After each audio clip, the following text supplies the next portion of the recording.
Bonjour, nous sommes le 28 avril 2016 dans une série de vidéos consacrée à un dialogue œcuménique entre catholiques, donc moi je suis Arnaud Dumouche, théologien catholique, et Karim Al-Hanifi, qui est théologien, on peut le dire, sunnite, musulman. Et le thème d'aujourd'hui, alors c'est quelque chose qui là pour le coup nous sépare, faut être bien clair, c'est la Trinité. Alors Karim m'a demandé de commencer, donc je le laisse commencer. Je te remercie Arnaud. Juste par contre, je ne suis pas théologien, je suis juste un étudiant en Tu as un très bon niveau. Tu as un très bon niveau. Mais bon, c'est pas grave. Juste pour te dire quoi, pour nous, la chose en fait elle est très claire.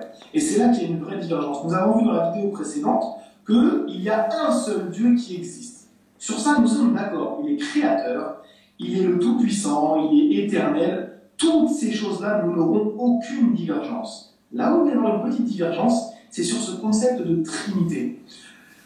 Nous, comme je te dis dans la vidéo précédente, la sourate 4, verset 171, vous dit, donc Dieu pour nous vous dit, aujourd'hui, n'exagérez pas dans votre religion, et ne dites de Dieu que la vérité. Le Fils de Marie, en fait, n'est que sa parole qu'il a insufflée en Marie.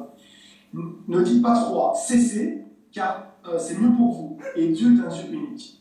Donc en fait, si tu veux, voilà, il y a un reproche qui est fait aux chrétiens de la part de Dieu, d'avoir un concept qui est différent de la divinité de base.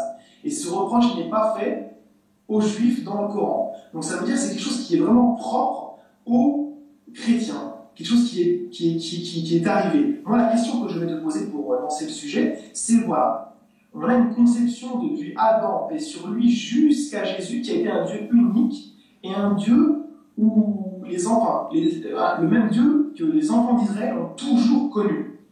Donc, est-ce que la conception que vous amenez est une conception nouvelle? Si oui, un argument réel pour pouvoir la poser en tant que tel par rapport à tout ce qui a été auparavant. Et voilà, je te laisse démarrer. Alors d'abord, premier point, tu te rappelles ce qu'on avait dit dans l'une des vidéos. Notre approche de la Bible, de l'Ancien Testament, c'est que sans arrêt, après la grande chute qui a eu lieu évidemment avec le péché originel, avec Adam et Ève, sans arrêt, Dieu, goutte à goutte, a révélé des nouveautés sur lui. Abraham ne connaissait que le fait que Dieu était le Dieu de sa famille. Il ne connaissait pas son nom, Yahvé, je suis, l'Éternel. Ça, c'est Moïse qui l'a reçu, cette révélation-là. Et Moïse, lui, ne savait même pas que Dieu l'appelait à la vie éternelle. Il pensait qu'il fallait conquérir une terre. Pour la vie éternelle, c'est les livres des Maccabées, les livres écrits en grec, où ça commence à être révélé à cause de l'influence des Grecs, etc. Donc il y a eu sans arrêt des révélations plus profondes sur le cœur de Dieu, mais jamais contradictoires. Donc, tu comprends bien, la base, c'est qu'il y a un seul Dieu. Il y a un seul Dieu. Et donc, un petit peu pour comprendre, si je comprends bien ce que disent les musulmans, c'est qu'ils pensent que nous pensons, un peu comme les païens, que Dieu a eu un fils. Un fils. Donc il y a deux dieux. Il y a le Père et le Fils. Et puis éventuellement le Saint-Esprit, un troisième Dieu qui serait représenté sous forme d'un pigeon. Un petit peu ça. Alors en fait, le nom de Fils n'est qu'un nom métaphorique. Le vrai nom pour connaître Dieu, c'est le Verbe. Alors je vais essayer de t'expliquer, tu vas me dire ce que tu en penses, Karim, pour voir si je reste monothéiste après ça. Voilà. Donc la vie intime de Dieu. Dieu, tu es d'accord avec moi? Est-ce que c'est une personne qui pense? Est-ce que c'est une personne qui aime? Est-ce que c'est une personne qui pense à ton avis ou est-ce que c'est une chose? C'est-à-dire? Est-ce que c'est une personne qui a une pensée et sa pensée est identique à lui-même? Ou est-ce que c'est une chose abstraite comme le croient les hindouistes, c'est-à-dire l'univers, le grand tout? Non, ok, très bien. Oui, il a une pensée, ok. Il a une pensée. Donc, dans son éternité, il est éternel, hein, il a toujours existé, il est d'ailleurs l'existence. À quoi il peut penser, à ton avis? À quoi il peut penser? C'est une métaphore, hein, tu comprends bien. Mais comme la Bible dit, l'homme est à l'image de Dieu, ben, on est obligé de parler sous forme métaphorique. On sait bien que c'est pas comme ça que ça se passe en Dieu, mais à quoi il peut penser? À ton avis, est-ce qu'il pense à nous qu'il va créer? Moi, je ne parle pas de la place de Dieu. Je t'ai dit, je ne suis pas je suis pas en fait Dieu pour pouvoir me prononcer sur la Tout à fait. Et ça, c'est une des grandes différences qu'il y a entre chrétiens et musulmans, c'est que nous, on pense avoir eu la révélation de qui est le Père. Ça veut dire la vie intime de Dieu. Alors que vous, musulmans, vous le revendiquez, hein, humble serviteur devant quelqu'un qui est grand, qui est inconnu, n'est-ce pas? Et nous prétendons connaître sa vie intime, donc ce qui explique... Il y a une nuance, alors, pas inconnu.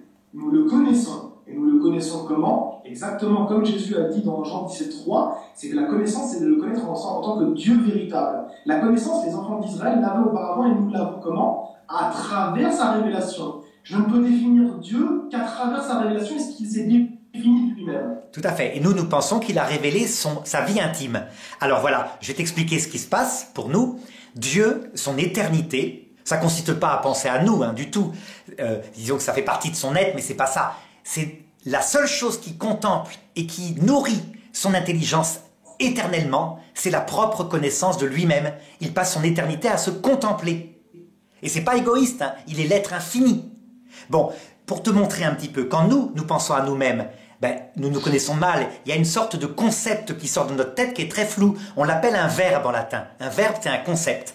Eh bien, Dieu, lorsqu'il se contemple lui-même, cette contemplation s'appelle le verbe, tout simplement. C'est pareil, c'est le concept si tu veux. Maintenant, je te pose une question. Réponds abstraitement, en logicien, comme ça. À ton avis, est-ce que Dieu se connaît parfaitement ou est-ce qu'il se connaît à moitié? Si tu parles en logicien, même si je ne suis pas un logicien, oui, il se connaît parfaitement. Parfaitement. Donc ça veut dire que son verbe est exactement identique à lui. Exactement identique. Et donc tu vois, à ton avis, est-ce que j'ai deux dieux ou est-ce que j'ai un seul Dieu entre le Père Yahvé qui se connaît et son verbe? Est-ce que c'est un seul Dieu? Bien sûr que oui, c'est un seul Dieu puisque c'est Dieu et sa connaissance. Et pourtant, regarde, ils sont exactement identiques puisque sa connaissance est identique à lui-même à 100%. Et donc on est bien devant deux qui forment un seul Dieu. Voilà comment c'est la Trinité. Le Verbe, c'est la connaissance que le Père a de lui-même éternellement. Donc c'est un seul Dieu, c'est que sa connaissance. Mais pourtant, il est identique à Dieu puisqu'il se connaît parfaitement. Voilà, un seul Dieu en deux personnes. Voilà, je t'écoute à toi, puis après on passera au Saint-Esprit si tu veux. D'accord. Là, moi, c'est exactement le reproche que j'ai fait, en fait, et qui a été fait par le Coran, en fait, sur cette question de Trinité. C'est-à-dire que moi, je veux bien, en fait, parler en philosophe. Je veux bien parler en logicien. Et moi, je préfère parler en divin. C'est-à-dire que Dieu nous a fait une révélation. Peux-tu me trouver, s'il te plaît, à l'intérieur de toute la révélation, ce que tu dis? C'est très simple. Évangile selon Saint Jean, chapitre 1, au tout début. Au commencement était le Verbe. Et le Verbe était Dieu. Et le Verbe était avec Dieu. Et le Verbe s'est fait chair. Et il a habité parmi nous. Et nous avons, c'est Saint Jean qui parle, nous avons contemplé sa gloire qu'il tient du Père comme Fils unique. Mais en fait, tu vois, le Verbe, c'est la contemplation de Dieu. Et après, il l'appelle Fils parce qu'il essaye de parler par mode d'analogie. Mais en fait, son vrai nom, c'est le Verbe de Dieu, la connaissance éternelle. Alors, je sais bien, attention Karim, je ne suis pas en train de te dire que ça fait partie de la foi musulmane. C'est absolument pas votre truc. Mais tu comprends comment nous, on peut affirmer qu'on est monothéiste. Un seul Dieu en deux énergies, personnes, si tu veux, identiques. Yahvé ou Allah et sa propre connaissance, son Verbe. Voilà. Très bien. Alors, moi, souvent, je t'ai posé une question, en fait, vis-à-vis, en fait, de l'écriture. Bon, qui est plus éloquent que Jésus pour se définir? Ça, c'est la première question. Deuxièmement, qui est plus éloquent que Dieu pour se définir? Ça, c'est la deuxième question. Troisièmement, est-ce que, auparavant, les Juifs ou les enfants d'Israël avaient une conception comme vous avez développé? Un concept qui est, comme je t'ai dit, une innovation par rapport à eux. Alors, je te réponds, les Juifs n'ont pas connu la Trinité, bien qu'elle apparaisse une fois, mais de manière métaphorique. C'est ce qui a fait le grand tableau d'André Roublev, la Trinité de Roublev. C'est aux chênes de Mambré, c'est ce dont on parlait l'autre jour à propos de la conception d'Isaac. Donc, mais tu sais bien, je te l'ai dit, pour nous chrétiens, il y a une progressivité. Donc, Dieu ne révèle sa vie intime qu'avec Jésus-Christ, le Verbe qui vient sur terre pour révéler le Père. Il le dit textuellement. Je ne vous appelle plus serviteur, je vous appelle maintenant mes amis parce que je vous ai fait connaître le Père.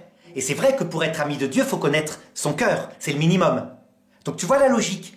J'ai bien compris cette chose-là. Par contre, là où j'ai un petit bémol avec ça, c'est quoi? Alors, c'est que pour nous, il n'y a pas, en fait, si tu veux, d'évolution dans la croyance. C'est-à-dire que les bases du monothéisme ont toujours été posées, et de manière complète. C'est-à-dire qu'il y a un Dieu, il a des attributs, il a des noms. En fait, à chaque fois, ça s'est passé comme ça. Pour ce que tu m'as dit à propos de l'évolution tout à l'heure, il y a un petit problème. Tu m'as dit que, en fait, Abraham ne connaissait pas le nom de Dieu et qu'il est venu après, à l'époque de Moïse. Mais ça, par contre, il faut savoir que c'est faux. Oui, je sais, tu me parlais de la Torah orale, hein, c'est ça. Moi, je ne te parlais que du texte écrit. Non, la Torah orale, ça c'était autre chose. Là, je te parle par rapport au texte biblique lui-même, c'est très faux. Et voilà, je vais t'expliquer pourquoi, tu vas me dire ce que tu en penses. Il nous est dit, en fait, que ce nom-là, c'est dans Exode chapitre 6, verset 3, que Dieu ne l'avait pas donné auparavant. On est d'accord? Oui. Très bien. 3 arguments. Le premier, c'est que la mère de Moïse s'appelait Yochebed. Yochebed, ça signifie gloire à Yahvé. Gloire à Yehovah. Le nom de Yehovah était connu. Exactement comme le père du prophète Mohammed, sallallahu alayhi wa sallam, que la paix et la bénédiction de Dieu sur lui, s'appelait Abdullah. Il avait déjà ses connaissances, avant que le prophète Mohammed devait le dire et le révéler de meilleure façon. Ils avaient la connaissance déjà du mot Allah. Mohammed n'est venu qu'avec la révélation du Coran pour approfondir, si tu veux, ces connaissances-là. Idem. Tu m'as dit qu'Abraham ne connaissait pas le nom. C'est faux. Genèse chapitre 15, verset 7, le nom Yahvé est utilisé. Oui, mais pour une raison simple. C'est que le texte est rédigé à Babylone. Il est mis en forme à Babylone et donc des sources différentes sont unifiées. Ça, c'est toute l'histoire de la rédaction de la Genèse avec les 3 sources. Mais là, c'est un petit peu. On ne peut plus faire confiance au texte biblique. Tu me dis que, en fait, non, le mot qui est utilisé là, en fait, c'est pas bon. Moi, je peux te dire qu'ailleurs, ce mot-là qui est utilisé, il n'est pas bon. C'est très clair que quand Dieu apparaît à Moïse dans le buisson ardent, Moïse demande à Dieu, donne-moi ton nom, parce que quand les Hébreux me demanderont qui tu es, eh bien, je ne saurai pas. Et alors, Yahvé, Dieu révèle son nom en disant, tu leur diras que mon nom est Yahvé, je suis celui qui t'a envoyé, etc. Donc, à partir Pourquoi il lui a dit ça? C'est très simple. C'est parce que justement, les enfants d'Israël connaissaient cela. Ils le connaissaient, sinon ils ne l'auraient jamais connu. Imaginez que vous venez qu'un Dieu inconnu devant moi. Mais en fait, tout simplement, moi je dirais plutôt, c'est parce que le concept développé là-dedans apporte une connaissance de plus. Mais là-dessus, on est un petit peu en dehors du sujet. Donc progressivité pour nous, et toi, évidemment, stabilité. Non, le même sujet, c'est le sujet. C'est-à-dire qu'il n'y a pas d'évolution pour nous. Et comme je t'ai dit, il faut que tu répondes au fait que Yochebed, la mère de Moïse, qui lui-même rapporte ces paroles-là, elle avait déjà le nom à l'intérieur de elle qui s'appelle le nom Yahvé. C'est très difficile les étymologies, parce que, si tu veux, ce sont des noms hébreux, il n'y a pas de voyelles, c'est un peu comme d'ailleurs dans le Coran, et donc c'est très reconstruit. Disons. Yochebed, ça veut dire gloire à Yahvé, gloire à Jéhovah. Et tu me dis que Yahvé, ça a été révélé qu'à Moïse. Tout à fait. Donc ça ne va pas. On voit que la mère de Moïse, déjà, s'appelait comme ça. Deuxièmement, dans Genèse 15:7, Abraham reçoit le nom de Yahvé. Troisièmement, Genèse chapitre 28, verset 13, dit la même chose. C'est pour ça que je te dis qu'il faut faire attention. Il faut faire attention parce qu'en fait, cette révélation, elle n'a jamais été progressive dans la croyance. Elle a toujours été la même. De Adam jusqu'à Jésus, mais sur lui, ça a toujours été la même. Vous arrivez avec un concept nouveau. Moi, la question que je te pose, c'est comment ça se fait qu'il a fallu attendre que des païens convertis au christianisme, qui maintiennent l'Église à partir de l'an 135 avec le premier pape pagano-chrétien qui s'appelait Marc, et que ensuite de lui jusqu'à actuellement François Ier, ce sont toujours été des pagano-chrétiens, donc des gens qui ne sont pas des juifs de base ou des enfants d'Israël, et qui sont chrétiens. Comment ça se fait qu'il a fallu les attendre en sachant l'arrière-plan qu'ils ont? Ils proviennent du polythéisme et du paganisme énorme. Comment ça se fait qu'on se retrouve avec ce nouveau concept? Alors je vais t'expliquer. Le concept de Trinité, lui, il est défini par les conciles, concile de Nicée, hein, c'est très clair. Mais la Trinité elle-même, la Trinité elle-même, elle est dans les évangiles. Et c'est le problème de ce qui s'est passé pour l'Église. L'Église s'est dit, on a un seul Dieu, et manifestement, Jésus se dit Dieu, il dit que le Père est Dieu, et il dit que le Saint-Esprit est Dieu. Et il dit qu'il faut baptiser au nom du Père et du Fils et du Saint-Esprit. Donc il a fallu trouver comment c'était possible qu'il y avait un seul Dieu avec ces 3 choses. Toutes les hérésies sont sorties. Il y a eu l'adoptionnisme, il y a eu des tas de choses. Et les conciles, comme je te rappelle, hein, n'oublie pas, l'Église catholique ne fonctionne pas qu'avec l'Écriture. Mais l'Écriture était là, elle s'imposait. Les conciles ont défini la Trinité. Le concept de Trinité, effectivement, est venu de définitions théologiques. Voilà. C'est pour ça que je te dis, Arnaud, il faut faire attention. Alors c'est une question que je te pose, est-ce que ça pourrait pas, même si tu vas me dire non par rapport au magistère de l'Église catholique, est-ce que ça pourrait pas ce qu'on appelle chez nous un mauvais ijtihad, autrement dit une mauvaise interprétation de l'écriture qui a donné en fait des sens nouveaux à des termes qui étaient connus pour les juifs et pour les judéo-chrétiens. Impossible, l'écriture, elle est nette. Au commencement était le Verbe, et le Verbe était Dieu, et le Verbe était avec Dieu. Et le Verbe s'est fait chair. Très et bien. puis, et attends, c'était pas terminé. Attends, Oui. faut être clair. Oui. Donc dans l'Ancien Testament, on n'a pas d'attestation de la Trinité. La seule chose que tu m'as dit, c'est peut-être le Genèse 18 avec les apparitions des 3 hommes qui viennent voir Abraham. Tout à fait, très flou. Et en tout cas, Dieu l'appelle au singulier mon Seigneur et ces 3 hommes. On n'a pas de souci parce qu'il utilise le terme Adonai et au verset juste après, il utilise le terme en 19.2 Adonim au pluriel. Parce qu'ils sont 2. En fait, si tu veux, ça n'a rien de spécifique et de spécial là-dedans. Surtout que Genèse 19.13 explique bien une chose. Les anges disent l'Éternel nous a envoyés. Ce sont des anges. Il n'y a aucune allusion à la Trinité ici. D'ailleurs, je vais te dire quelque chose. Aucun auteur du Nouveau Testament n'a repris cet exemple-là de Genèse 18 pour le coller à l'histoire de Trinité ou même à Jésus. Aucun auteur du Nouveau Testament. C'est vrai. Apostolique n'a utilisé cet argument-là. Par contre, là, non. C'est venu que plus tard. Tu vois, c'est ce que j'ai dit. C'est une interprétation ultérieure de l'écriture. Non. Là, les pères de l'Église l'attestent. Saint Augustin a tout un passage sur ça. J'ai dit les pères apostoliques, attention. Les pères apostoliques, de toute façon, tu sais, les pauvres, ils étaient martyrisés, ils n'ont pas écrit grand-chose en théologie. Hein. Alors, donc, selon toi, ni les apôtres, ni les auteurs du Nouveau Testament, ni les pères apostoliques, et en fait, n'ont parlé sur cette chose-là, ils sont bien après pour pouvoir le voir. Bien sûr que si. Les évangiles, je te l'ai dit, les textes sont clairs. Genèse 18, moi. Les évangiles sont... Ah oui, Genèse 18, ça n'est pas repris si ce n'est avec les pères de l'Église au point de départ. Mais... Donc c'est un développement ultérieur. Bien sûr. De la même façon que je t'ai expliqué, l'Église catholique elle-même découvre les richesses présentes dans la révélation peu à peu. Ça veut dire que c'est un cheminement de théologie. Je t'ai dit que, par exemple, l'Immaculée Conception, le peuple de Dieu y a cru avant que l'Église le définisse dogmatiquement au XIXe siècle. Tu comprends? Donc ça, c'est l'inverse, c'est toujours pareil, c'est la conception différente. Nous pensons que Dieu se révèle progressivement, et vous pensez qu'il n'y a rien de nouveau, que dès le départ, tout est donné. Voilà. On a la même foi que les enfants d'Israël. Et c'est pour ça que je te dis, est-ce que vous ne seriez pas une innovation? Mais il y a sans arrêt, et les innovations vont continuer, puisque à l'heure de la mort, on va voir le Christ apparaître dans sa gloire. Et que dans l'éternité, l'innovation magnifique, ça sera de voir Dieu face à face. Donc ça, la progressivité, on ne peut pas la nier. Au niveau de la croyance et de la définition de Dieu. Tu te rends compte qu'aucun des enfants d'Israël, avant les pagano-chrétiens et les pères de l'Église, n'ont défini la Trinité. C'est-à-dire que ça n'existait pas. La Trinité n'avait pas été révélée, le Christ le dit. La vie de Dieu ne vous avait pas été révélée, l'Esprit Saint ne vous avait pas été donné. C'est précis, texto. Évidemment, si le Verbe de Dieu s'est fait chair, c'est pas pour n'importe quoi, c'est pour révéler du nouveau. Et révéler quoi? L'Évangile, évidemment. Alors peut-être parce que j'aimerais beaucoup, si tu veux, te parler du Saint-Esprit quand même. Tu vois, c'est-à-dire que je t'ai expliqué comment il y a tu vois bien qu'il y a un seul Dieu, donc dans la Trinité, avec le Verbe, et maintenant le Saint-Esprit.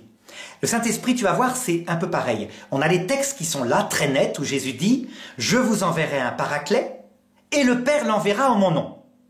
Donc, pour nous, on regarde ça, on voit bien que le paraclet, l'Esprit Saint, il est cité 5 fois comme étant l'Esprit Saint, il est Dieu. Il faut même baptiser au nom du Père et du Fils et du Saint-Esprit. Donc on se demande, d'où est-ce que peut procéder le Saint-Esprit?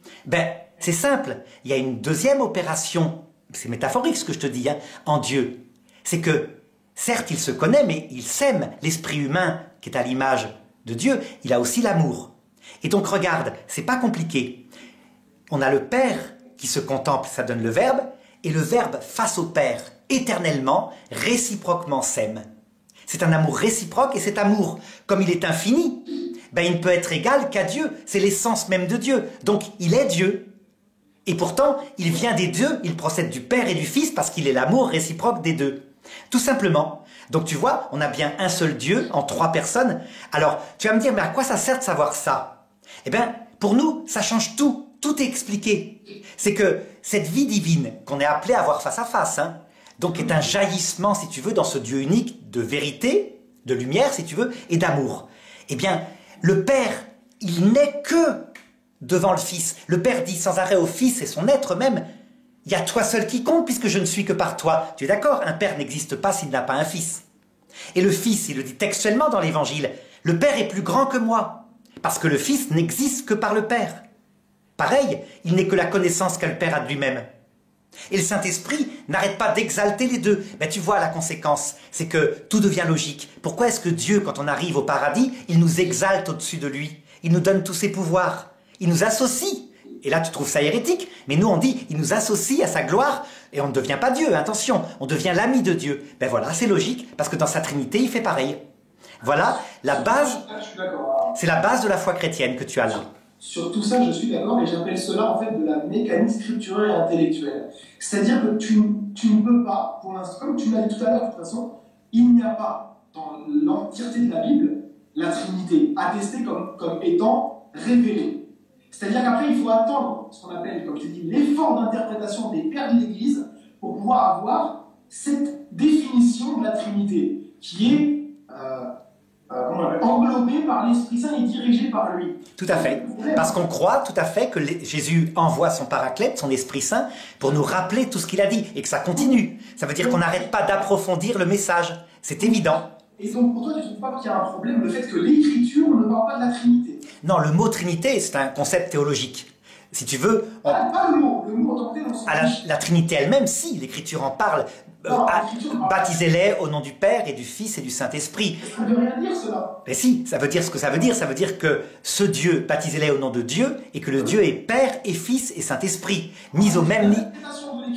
Mis au même lit. Je ne dis pas ça, paix sur lui. Et d'ailleurs, tous les baptêmes qui ont été faits dans le Nouveau Testament après cette déclaration sont faits que au nom de Jésus. Il y a des baptêmes aussi au nom du Christ. Sur l'authenticité de ce texte de Matthieu. Ça veut dire que le baptême au nom du Christ a toujours été accepté par l'Église, puisque le Christ est Dieu. Mais le baptême au nom du Père et du Fils et du Saint-Esprit a toujours été pratiqué aussi, parce que le Père, le Fils et le Saint-Esprit forment un seul Dieu. Tu vois un petit peu la logique. Mais pour ça, il faut que tu arrives avec une interprétation des Écritures. Moi, je t'ai demandé quelque chose. Est-ce qu'il y a un prophète qui a parlé de ça auparavant? Non. Mais on a vu que les encore une fois, c'est pas une preuve, puisque je dirais que tu comprends bien. Est-ce qu'un prophète a dit que Dieu se ferait homme? Est-ce qu'il y a un prophète qui l'a dit? Non. Mais justement, non, parce qu'en fait, c'est une impossibilité. C'est pour ça. Ah, ça c'est autre chose. Là, on le verra à une autre vidéo, on verra le Christ, si tu veux. Hein. Mais on va pas rester sur l'incarnation aujourd'hui. Donc, par contre, tu comprends, forcément, si Dieu, comme nous le croyons catholiques, peu à peu révèle son cœur, et avec le sommet, c'est quand le Verbe se fait chair, eh bien, évidemment, il y a du progrès. Donc, évidemment, on rentre dans une rupture face à vous, puisque vous, tout est identique, il n'y a rien de nouveau jamais, que Dieu ne révèle rien de plus sur lui à jamais. Donc, très bien. Donc là, on est face à deux religions. En fait, je dirais ça.